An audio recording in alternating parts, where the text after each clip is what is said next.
Thank you very much. I'm very conscious we're before lunch. I've already heard someone saying I'm starving, so please bear with me. I think I've got about I've got less than 40 minutes of talking, so we hopefully can have some time to chat as well, which means that we can finish at 1 o'clock.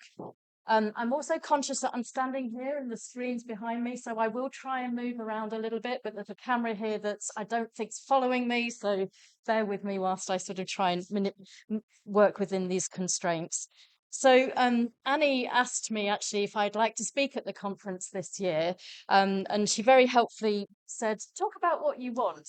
Annie, it's much easier to be given the topic, so but I've gone with something because it is the day before International Women's Day. I've gone with a topic which is very close to my heart, which is the subject of gender in ringing. The leaky pipeline. It's about 6 years since there was a women in ringing study. I don't know if anybody remembers this. That it was showcased in a entirely female copy of the ringing world. And what this study did is it exposed gender differences in ringing, which ended up being called the leaky pipeline. I'm sorry. I'm very sorry that the greens come out quite faint on the graph. And what this data told us was that there is an even distribution between men and women at the early stages of bell ringing. So the early stages, you really can't see this, I apologize. The levels of bell ringing complexity progress as they go from left to right here. And you can see I think that says 60% there. At the early stages of bell ringing, the distribution between men and women is pretty much even. But as the complexity of ringing continues, so we've got some things over on the right-hand side, like being a 12-bell judge and conducting handbell peals or composing. As the complexity or the advancement of bell ringing continues, the participation of women in that drops, and it was labelled the leaky pipeline. I do recognise that at an art conference, by the way, we are talking mostly about sort of the more elementary, the left-hand side of bell ringing. But of course, we do want to, we teach all the time right through to the black zone, and we need to be thinking about how we retain all bell ringers as well. So I hope you agree it's a relevant subject right now. I also recognise that I'm going to be talking quite a lot about women as a unified body. And obviously, all of our students, we're all individuals, they are all individuals. So there's always going to be exceptions and outliers in normal distribution curves. But I think if I understand the Central Council information at the moment, there's about 15,000 bell ringers at the moment. So, if we can try and understand some of the patterns and trends that impact women, that will help us respond and retain, half of the bell ringing population better.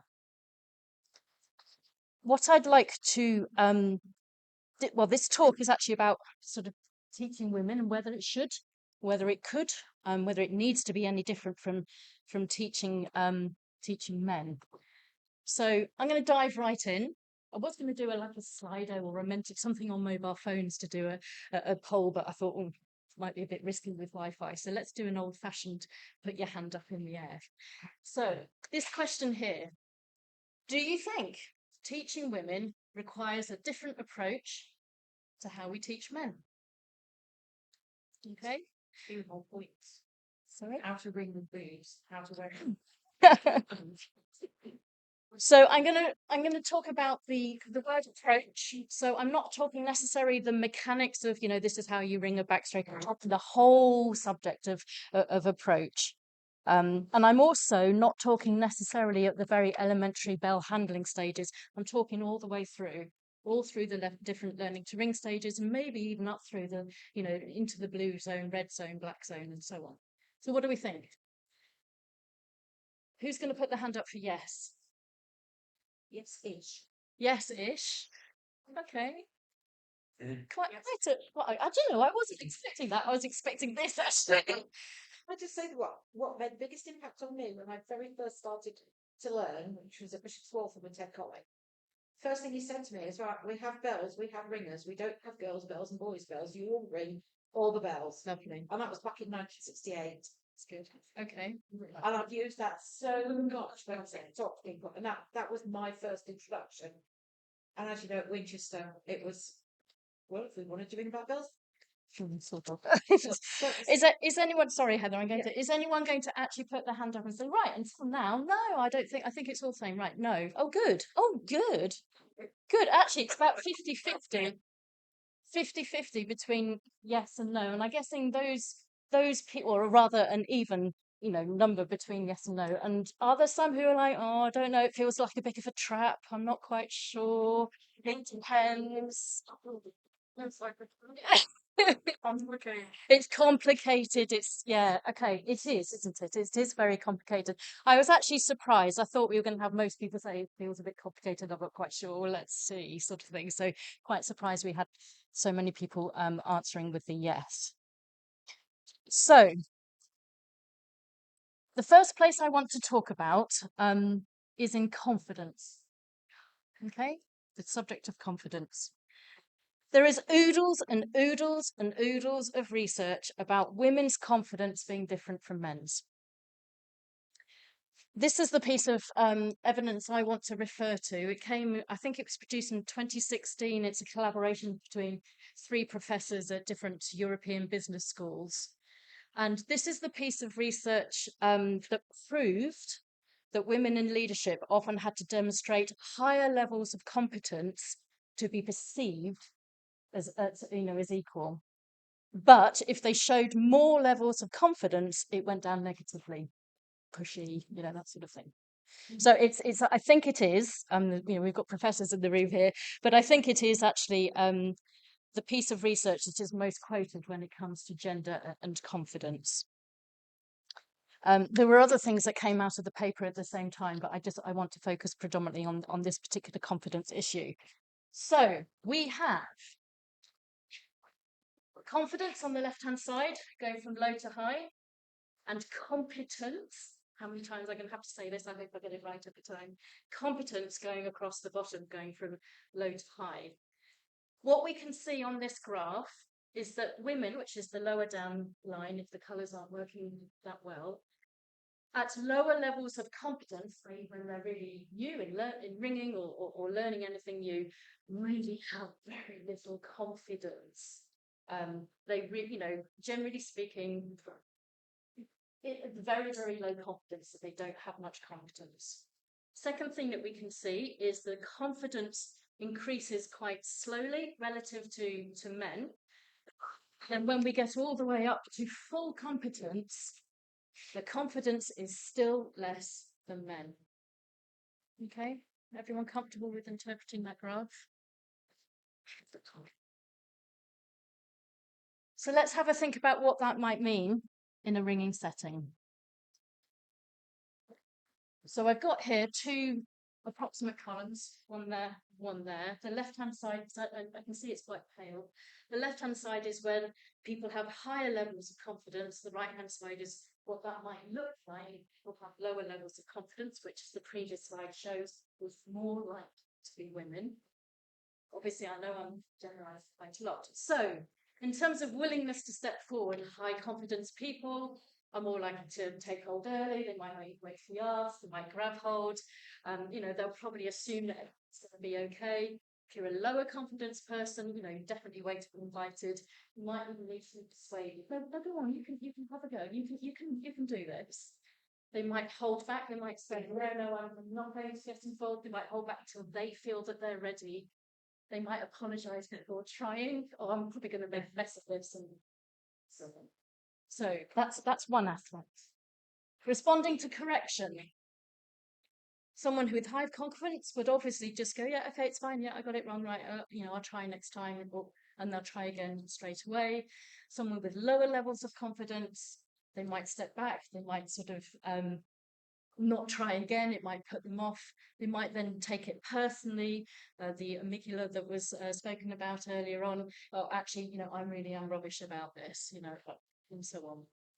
When it comes to asking for help, someone with high levels of confidence obviously can ask for help quite readily. Someone with lower levels of confidence, obviously, might wait longer to ask. They might not ask at all. They might even seek permission. Is it okay if I try a different bell this time? Interpreting success and failure. Sometimes higher levels of confidence can attribute failure to external factors. And sometimes it might actually be more to do with luck or, oh, the band was staying right that time. Sorry, that should failure to external, but success is also to external factors. If you have lower levels of confidence, oh, it was because the band was really good, for example. Continuing, let's talk about being watched in a public setting at a practice night. If you're high confidence, it doesn't matter, does it? If you're lower confidence, obviously it might be a bit more exposing. You might feel judged. You might prefer to work more, operate in smaller settings if you're learning things, potentially if you can. And then talking about goals. Often, obviously, if you're high levels of confidence, you're going to sort of push, you're going to ask for what's next and so on and so on. If you've got lower levels of confidence, you might wait for external validation, and you might understate your ambitions about what you want to do. All feel reasonable. I'm not, lots of nods about, what's happening. So that's what I've looked at is some of the theory about confidence levels, how that might apply in ringing. I'm going to go back now to the Women in Research project that I showed you earlier on. And what we also did is we invited people to write in and share their stories about various aspects about women in ringing. And one of the big themes that was holding people back, we labelled as reticence. And I hope you can see some of that. But here are some of people's own voices that they contributed that illustrate their reticence. Stick to a bell I know, avoid the risk. I hated going wrong, so I generally didn't take the opportunities. I didn't want to be seen as pushy, so I didn't ask. Another one, I didn't want to be seen as pushy. Thought people might be annoyed at me, so I never asked. I wanted to be sure I could either do something very well, so I held back. I heard the word tenor, and so I held back, even though I should have been able to handle the weight. This study, or the, sorry, I can't hear you. In this study, it was open to everyone, the whole public. We don't know because it was anonymous.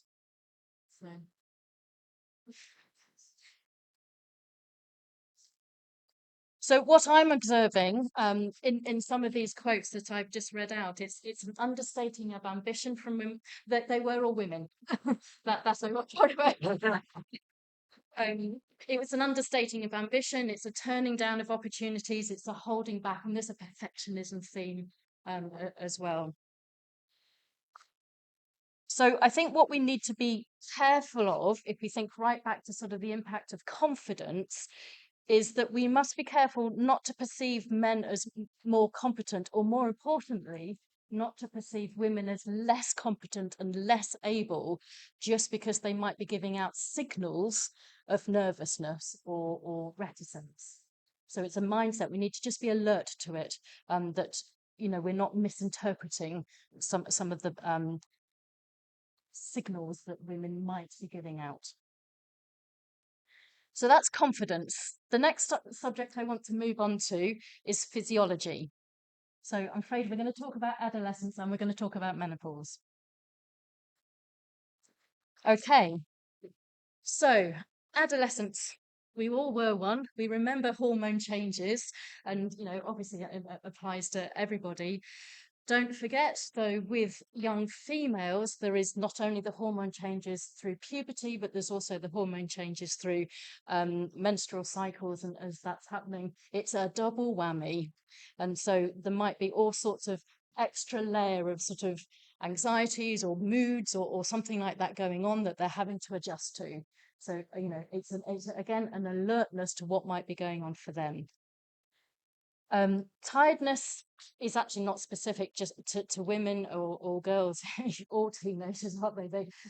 They get tired. We need to be alert to that. I know that there are times with my two teenagers that I dare not wake them up on a Sunday morning to go ringing because it's just not worth it. So, bleeding. Now, I am going to talk about this. I apologize if it feels a little bit uncomfortable for some people for the next minute or so. Um, it is a real thing, though. Pubescent girls experience more irregular bleeding than grown women. And this can manifest itself in two things for them. One is that their cycles could be highly irregular and they're not quite sure when they're going to start. And obviously, if they start unexpectedly, that can cause quite a lot of anxiety. Anxiety about clothing, anxiety about be able to get to leave the tower, to be able to get to the bathroom, for example.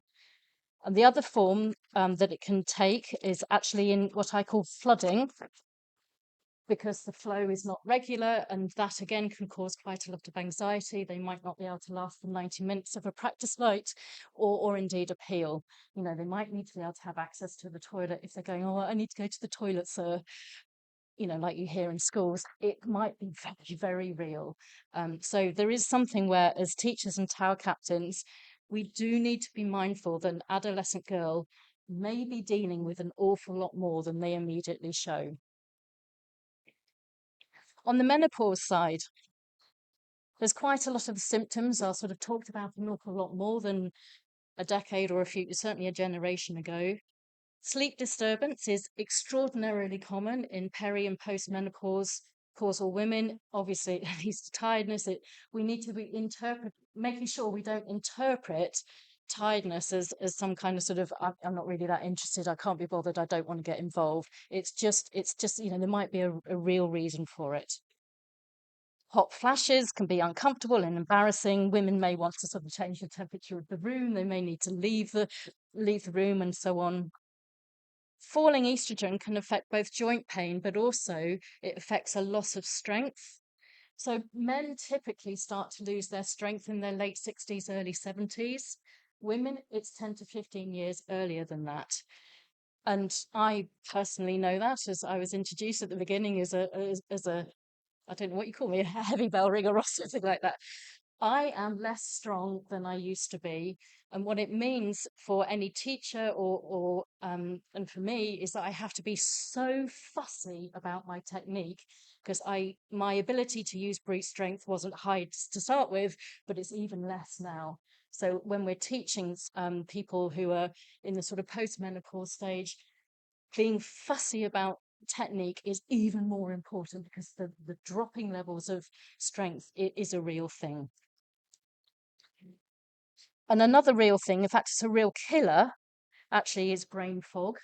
And this is caused by, changes in hormones which affect cognitive processing. It leads to lapses of concentration and slower processing speed. It can be extraordinarily disconcerting and anxiety producing, which obviously then impacts confidence, as we were talking about earlier.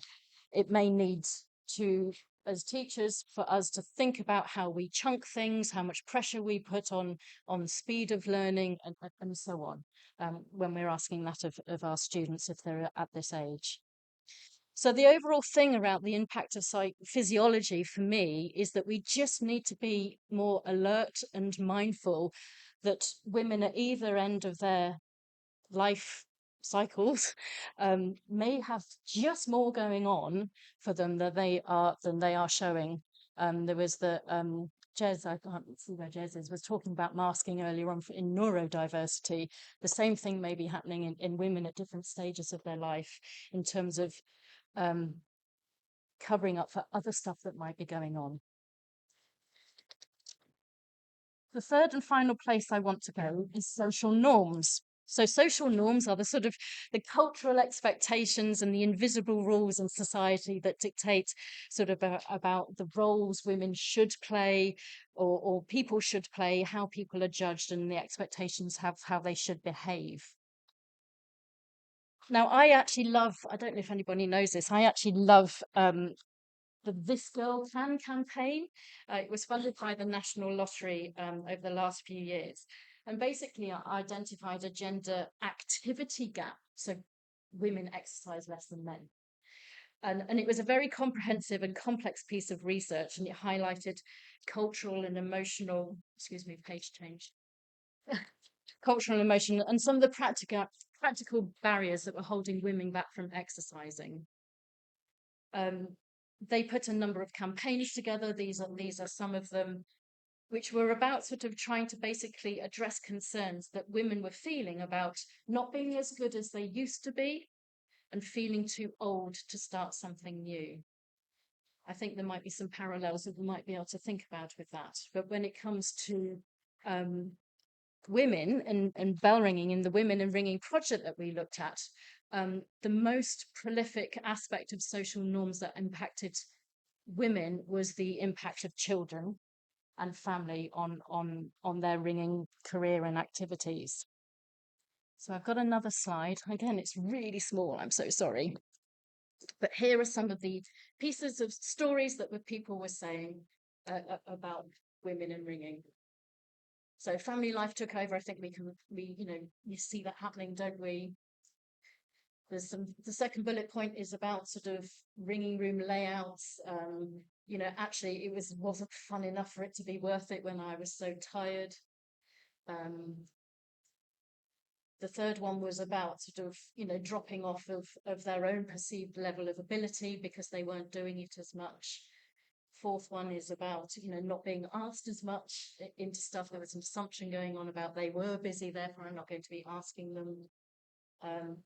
The fifth one I found quite interesting. They were sort of excluded or invisible because they had a child sat on their knee, and it was quite hard to pass the child on, to other people. So, there's some logistical challenges, when they did manage to get up the tower, about how they were treated up the tower. I don't know which one's second from bottom one is actually about sort of I was just too tired, too busy. I therefore didn't come along, but then I was out of sight, out of mind, and stopped being asked. And the final one there is about perceptions about, I couldn't manage to do it all, so therefore I was excluded. The tower captain said I wasn't, was no longer welcome, which is a very sad thing to read, isn't it? That was you. Oh,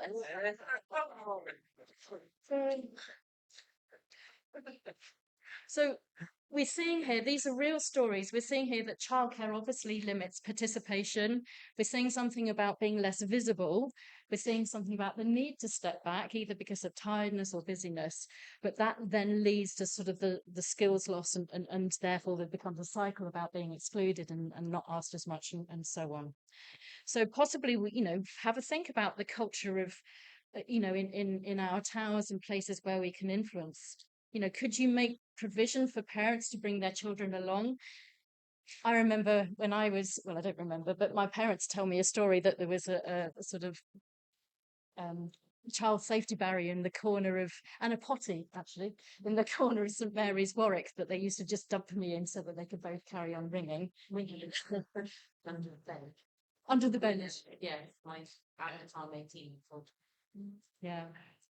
So, is there a post-practice drinking culture that possibly is less appealing for the exhausted parent? Could we have some kind of pre-practice sort of social thing, or Sunday morning coffee social thing that allows people to feel included? Does the ringing always have to happen at that time? Could there be more flexibility about the timing of practices or of quarters? Could there be some kind of place for people to go sit under a bench, or a childcare or babysitting rota, for example? Could you make sure that what happened to Elva doesn't happen? You're not excluded from things. Just because you can't make some things doesn't mean to say that you don't want to make the others. And do we need to just think through every now and then, am I asking the mothers to do as much as I'm asking the fathers? Is there something here that, I need to just debate about myself? So this talk is actually about whether we should differ our approach to teaching men versus women. There is actually precedent for doing this. Many of you would have seen this slide before.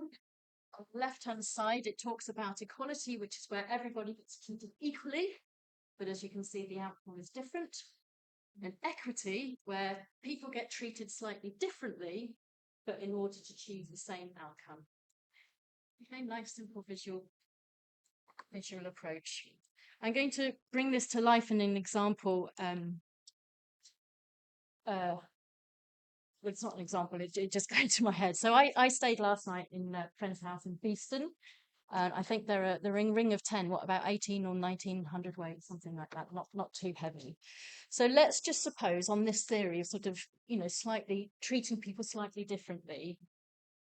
Let's suppose you have a female ringer, there's kind of red zone-ish, and you want to get them to turn the tenner in at Beeston, 1900 weight to Cambridge Royal. It should be achievable. We should all be able to have an ambition where everybody can bring this, each bell in their tower. So one approach could be, who wants to turn the tenner in for the next chapter? Chances are, data says, stories say, chances are you will not get that woman putting their hand up. They may, but more often than not, they probably won't. So that's one approach. Another approach might be, would you like to ring the tenner, turn it in to the next church? Chances are, if they've not done it before, probably will say no. They might, but they probably say no. It's too big a risk gap for them to take for their confidence levels. What if they got it wrong? What if they're not perfect, which is a female trait, isn't it? You could say, you're going to ring the 10 now. You're going to ring the 9, you're going to ring the 8. So there's not much choice. It's not a question, it's a statement. Might work a bit better. They might be at that level of confidence where they're nearly there, and you're showing that you're not doubting them. You're saying, right, you're on the tenner, you're on the 9. Might work. Different approach. You could say, next week, I'd like for you to turn the tenner in, please. Oh, that's slightly different approach, isn't it?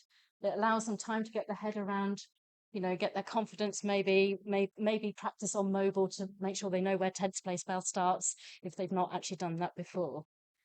You could say, next month, I'd like for you to turn the tenner in, please.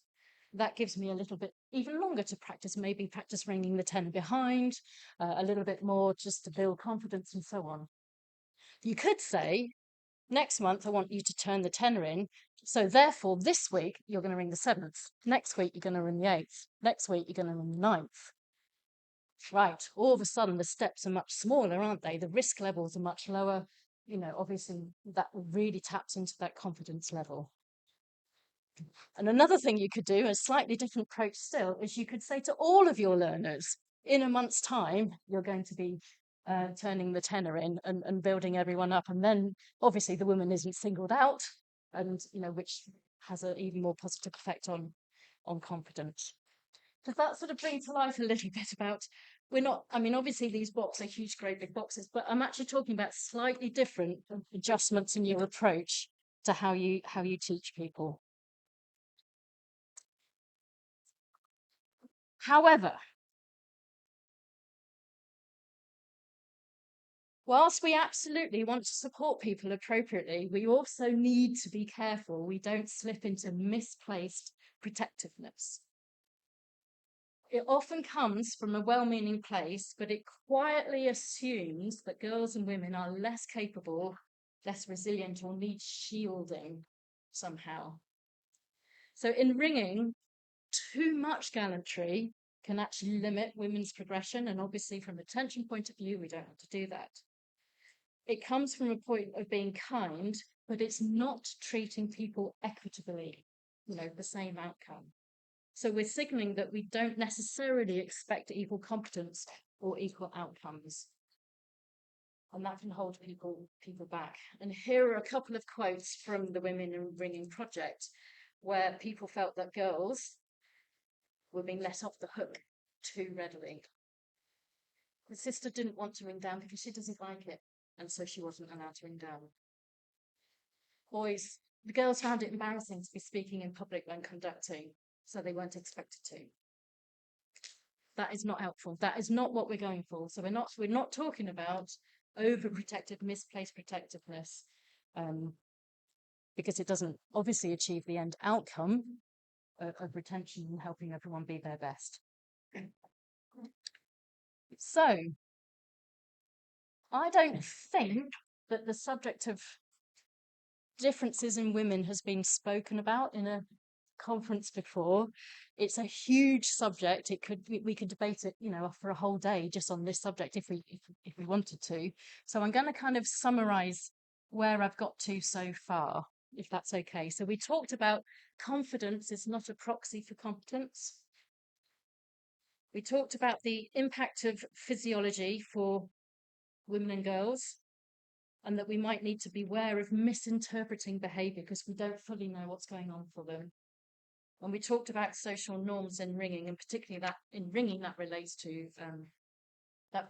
ringing, that relates often to children. It's what we've learned.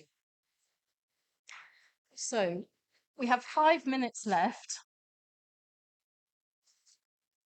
I wonder if we could, I don't know, in pairs or small clusters, 3s, 4s, something like that, just have the very, very quickest little sort of reflection or what do I think about all of this.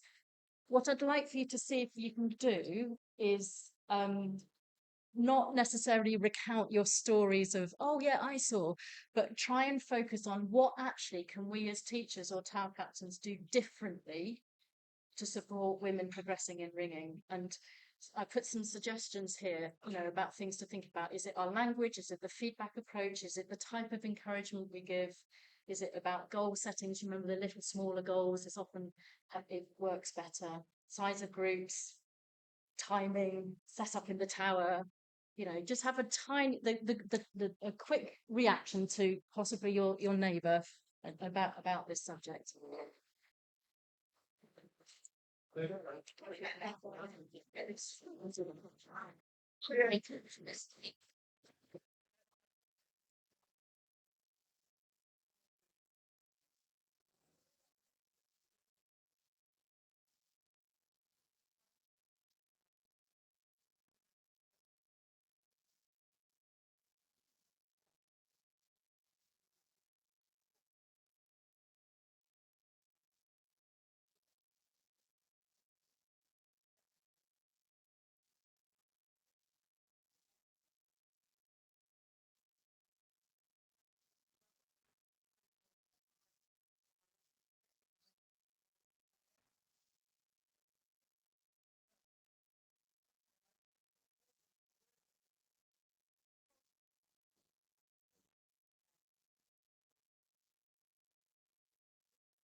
Okay, I'm going to draw it to a close there because it's lunchtime. Like I say, we could spend hours and hours and hours debating this. So I did ask this question at the beginning. Is anyone else feeling inclined you don't have to declare, but anyone else you can reflect, anyone else feeling inclined to sort of alter their view at all about sort of whether we should, be thinking about a slightly different approach when we're teaching women. Yeah. No. Oh, I can't. Anything before that. That is very which is better. and then what is the line? Absolutely. I guess the whole philosophy is the starting point, is likely to be different. If you're looking at a big text philosophy, research starting point is likely to be different. And going back to Cheryl's original thing, she was talking about arousal states and the thing, psychological safety of things. I guess I'm adding a layer of complexity to say all of that applies. However, please be aware that it may be different between men and women. Yeah. Sorry. Sorry, my hearing. Even my starting trade, I'm not very ready.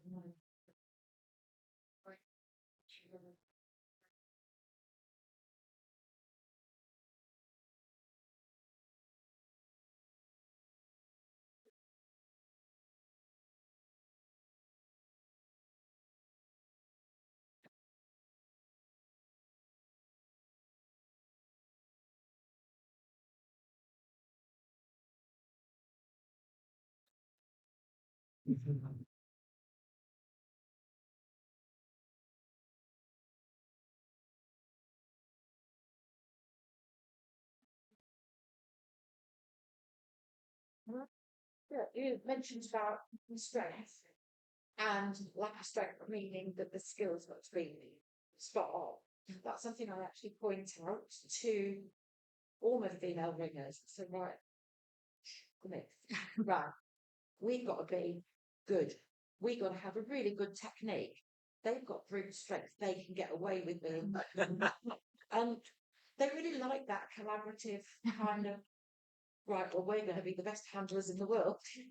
And we need to apply that philosophy for teaching, much Youngsters as younger well, people, indeed, because they have no body weight or No. compared to It's the adults. same thing. It's the But same. I agree absolutely. Every individual needs to be treated individually. Mm. And being cognizant of different needs of a group, I think is part of it, which is why my original thing is yes-ish. Yeah. No, and just to reiterate, I absolutely, the philosophy here is everybody is, an individual. However, this extra layer is that the starting point might be different from men to women in terms of approach, and it's just being aware and alert to that, and maybe adjusting your style. I think there's room for an age profile study as well. Maybe an age profile study. Tina, you wanted to say something? I think that what your talk has demonstrated, which occurred to me now, is that at the moment we are teaching women and men differently, and we shouldn't be. We're not reaching women's full potential across the board, and maybe it's because of misplaced gallantry or not good quality feedback or not giving them the same opportunities and stuff like that. I think as well as it's having that different starting point and understanding and dealing with that.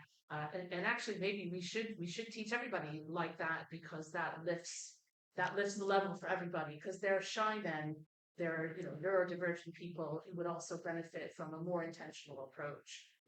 So the thing is, carrying on as we are is wasteful.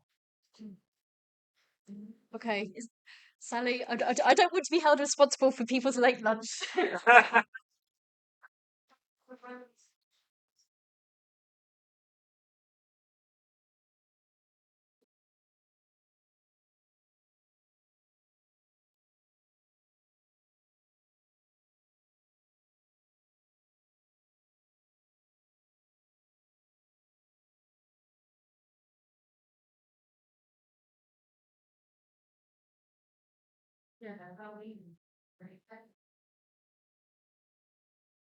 Okay.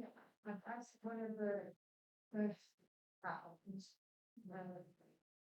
Is that conventional way on the end of the bell, which very much like the bell, and then you get a mismatch.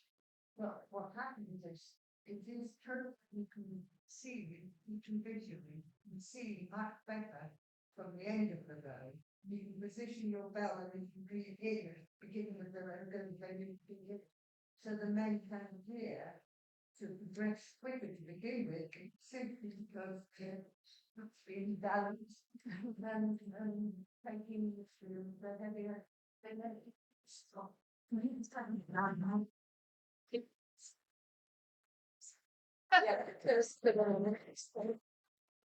Well, and I go back to my fundamental philosophy is that everybody should be able to ring every bell in their tower, as long as there's no physical. That's always my starting point. The tower that they ring in, everybody should be able to ring every bell. So providing the opportunity for people to learn new things, being on the end of the row, end of the row, or whatever. Okay. Thank you. Thank you very much, everybody.